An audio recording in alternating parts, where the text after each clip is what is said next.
A Singaporean man is charged with murder in the UK after his wife was found dead. A new saliva-based COVID-19 antigen rapid test is locally made and potentially game-changing. And in our Living Well segment, what all men should know about prostate cancer.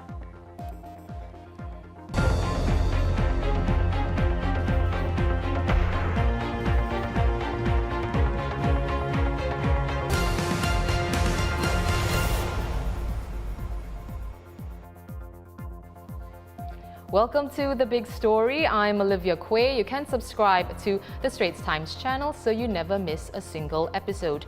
A Singaporean man has been charged in the UK with the alleged murder of his wife, also a Singaporean. Fong Sung Hurt was arrested on Monday after his wife, Pek Ying Ling, was found not breathing and pronounced dead at the County Apart Hotel in Newcastle. Journalist David Sun has more. So from what we understand, Madam Pek Ying Ling, 51, a Singaporean, was found dead, on Monday in a luxury apartment in Newcastle. Her husband, which is 50-year-old Fong Sung Hurt, has been arrested for her murder, and he has been charged by the police. So from what I understand, the police actually received a call at about 7:15 a.m. on Monday UK time in Newcastle, and emergency services found Madam Pek there not breathing in the apartment, and she was later pronounced dead. Husband has been charged with murder by the police. He has not really appeared in court, at least not that we know of, or we can find any records of at the moment. What we do know is that they were both in County Apart Hotel, a place that has 18 luxury serviced apartments in the Newcastle city centre. Fong is expected to stand trial in the Newcastle Crown Court on January 7 next year. Our checks found that the couple have been married for more than 27 years, and they were both involved in the events industry here. Business records show that Madam Pek is actually listed as the director of events management company Epic Times, with her husband Fong listed as his secretary. Fong is also the director of 3 other companies related to events management and spaces in Singapore. We have reached out to the MFA and the Northumbria Police in England for comment. So in the UK, if we are convicted for murder, the sentence is actually a life imprisonment. But right now, we do not know whether Fong has actually appeared before the court. But the story is still developing, and we will update when more details become available.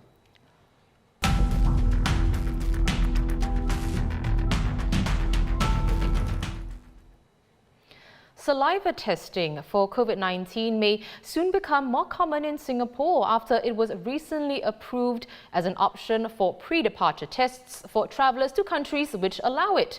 And it works just like an antigen rapid test using a person's saliva.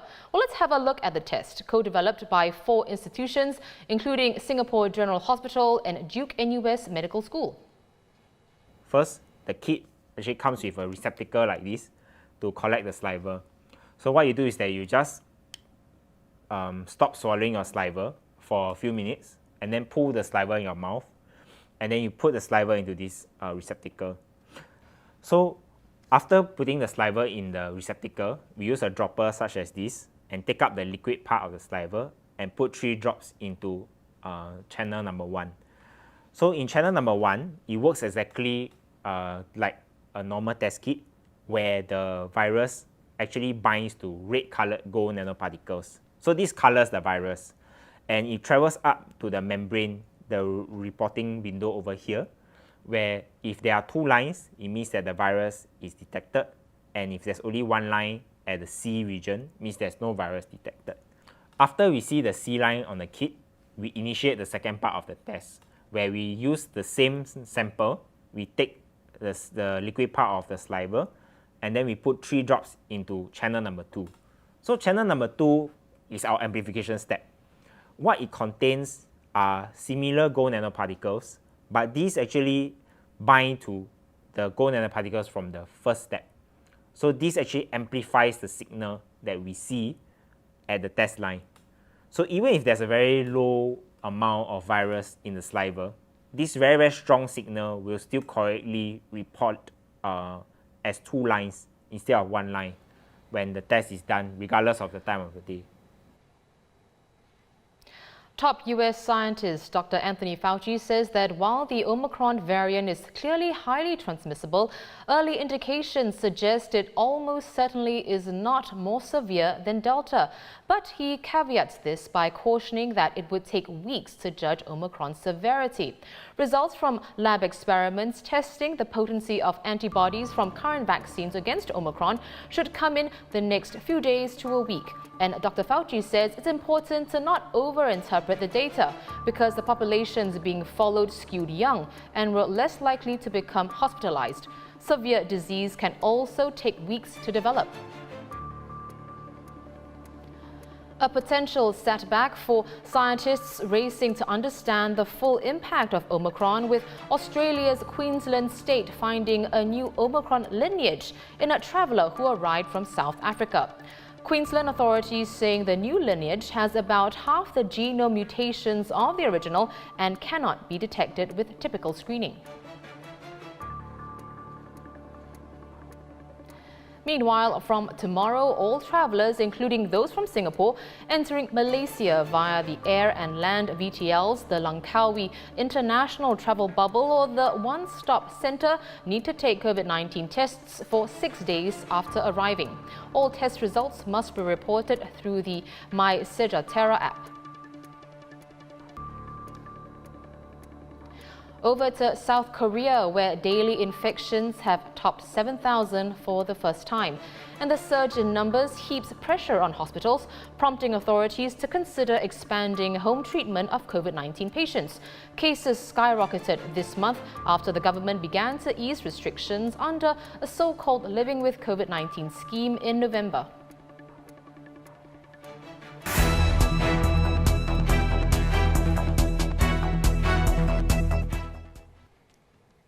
Good news for Singapore businesses. Findings just released in a survey by the Singapore Business Federation show that businesses are in better shape to bounce back. But overall, firms expect to take another 1 to 2 years to fully recover from the pandemic's impact. Conducted from July 26th to October the 1st, the survey polled just over 1,000 companies across key sectors. Nearly half of them are confident the economy will do better in the next 12 months. They are also on the road to recovery, with 56% reporting no impact from COVID-19, a jump from the 31% in last year's survey. But SBF's chief executive says while there's optimism, the outlook is uncertain and uneven across industries. From the National Business Survey, we can see that companies are definitely more optimistic this year compared to last year. The proportion of companies that reported being negatively impacted by COVID-19 has halved from last year's 63% to 32% this year. What this means is that 2/3 of companies are no longer negatively impacted by COVID-19, an encouraging sign that more companies are on their recovery journey. In terms of the business outlook for the coming year, close to half of them expected to be better than this year, and another 40% expected to be around the same. Only 13% expected to worsen. So this is a significant improvement from last year, so there is indeed cause for optimism. That said, the outlook remains uncertain with the emergence of new variants like Omicron, and it is also uneven across sectors, with banking and insurance, wholesale trade, and manufacturing being more optimistic, and the construction, retail, F&B, and hotel sectors being less optimistic. And looking to the future, 94% of companies recognize that business transformation is important for recovery and growth, and that the key transformation areas that companies are planning for includes digitalization, process re-engineering, and supply chain diversification. I think these are encouraging signs that companies recognize the importance of transformation and are actively embarking on their transformation journey so as to emerge stronger. And in terms of the key challenges, the survey showed that manpower issues have emerged more strongly among the top business challenges. Companies cited manpower costs and availability of manpower as being of concern. And to address these concerns, companies are enhancing efforts to hire locals, increase wages, as well as invest in technology to reduce manpower needs. Malaysia's Court of Appeal upholding a High Court's decision to convict former Prime Minister Najib Razak on all 7 charges in the SRC International case. Well, back in July last year, Najib was sentenced to 12 years in jail and fined 210 million ringgit for illegally receiving 42 million ringgit from SRC International, a former unit of now defunct State Fund 1MDB. He was found guilty of criminal breach of trust, abuse of power and money laundering. Najib maintains his innocence and remains out on bail. The world's 50 best bars list features 6 names from Singapore this year, the most for any city. Jigger and Pony is the highest placed at number 9, followed by Manhattan Bar at 15th and Atlas dropping from 4th to 16th place. No Sleep Club and MO Bar are 2 new entries at 26 and 36, and finally there's Tippling Club at 43.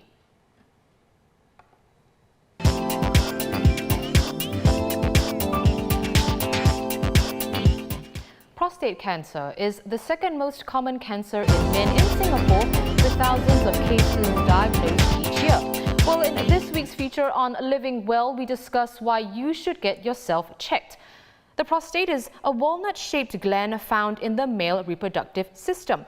If abnormal cells in the prostate gland grow too rapidly, a malignant or cancerous lump is formed. Advanced prostate cancer can spread to other parts of the body, like the lymph nodes and bones. Dr. Tan Teck Wei is a consultant urologist at EuroHealth Medical Clinic, and he joins me now. Welcome to The Big Story, Dr. Tan. Are there any symptoms, first of all, that men should be looking out for that could indicate early signs of prostate cancer? Hi, good afternoon, Olivia. There are some signs, but usually we would say that most of the time in early prostate cancer, men do not have any symptoms. More commonly, because these men are above the age of 50, they do have signs of benign or non-cancerous prostate enlargement. So they may have some urinary difficulties, such as difficulty passing urine, slow urine flow, frequent urination, urgent need to pee, waking up at night to pee. But these symptoms are mainly caused by the prostate enlargement. But because they do present themselves to a doctor, when we check them out, we find them to have early prostate cancer, because by its nature, most of the time early cancer does not grow to a size that leads to any of these urine symptoms. I guess possibly that leads us to the next question about, regular screenings, because survivors of prostate cancer have told us that screening saved their lives. Can you give us some details about these screenings and how often should men get checked? Yeah, so actually routine screening of all men for prostate cancer is a bit controversial. In Singapore, we don't routinely recommend all men to be screened for prostate cancer. There are some reasons for this, which I'll elaborate. But firstly, we would say that if the man is at risk of having prostate cancer, these risk factors are such things as a family history, having a father or brothers or uncles with prostate cancer. These men are increased risk of prostate cancer. And usually we recommend screening from the age of about 45 and above. Some families have a strong family history, for example, of breast cancer, and therefore this breast cancer gene mutation. So if they're confirmed to have a breast cancer gene mutation in the family, the males in the family are at higher risk of prostate cancer as well. And there's some recommendation to start prostate cancer screening from the age of 40. Well, for the general population, it is not recommended because the risk of finding cancer is lower. And in case your blood test, which is because of screening is usually done through a blood test, although the blood test sounds simple, it is unfortunately not very accurate, and men with elevated blood tests may be subjected to further investigation, some of which can be pretty invasive, like a biopsy. So at this moment in time, we don't strongly recommend screening everyone, but certainly men above the age of 50 years old, if they were to present with some form of urine symptoms, we do counsel them on the pros and cons of screening, and they may want to go for the blood test and be further evaluated for the risk of prostate cancer. Well, Dr. Tan, another important question to round up this discussion: is prostate cancer curable? And what are some of the treatment options available out there? I think as with most cancers, prostate cancer is also very curable especially in its early stages. That means that if the cancer is completely confined within the prostate, there's no evidence of any spread outside the prostate, it is very treatable and usually very curable as well. There are two main forms of treatment for prostate cancer that is localized to the prostate. One is surgery. Surgery means you remove the entire prostate, and after the prostate is removed, you will need to stitch the bladder down to the urine pipe below so that the patient can pee from below as per normal. So this is usually done nowadays with the robot assistance, because it allows us to do the surgery through 6 small 1 cm holes in the belly. Recovery is usually pretty quick. The other alternative treatment option is radiotherapy. Basically, this means that patient doesn't go for surgery. Radiotherapy basically uses very strong X-rays, which is focused on the prostate to kill the cancer cells within the prostate. It is usually not a one-shot procedure. You may need to come back for a few treatments before the radiotherapy is completed, but both options are equally good for the treatment of early prostate cancer. Well, thank you so much for your time today, Dr. Tan. Dr. Tan Teck Wei, consultant urologist at UroHealth Medical Clinic. Prostate cancer patients like Mr. Clarence Heng have been sharing their stories with the Straits Times, from diagnosis to treatment and how they have regained their health. You'll find their stories at str.sg/livingwell. Visit straitstimes.com for more news and our YouTube channel for more videos. Subscribe by hitting the red button below. I'm Olivia Quay. See you tomorrow on The Big Story.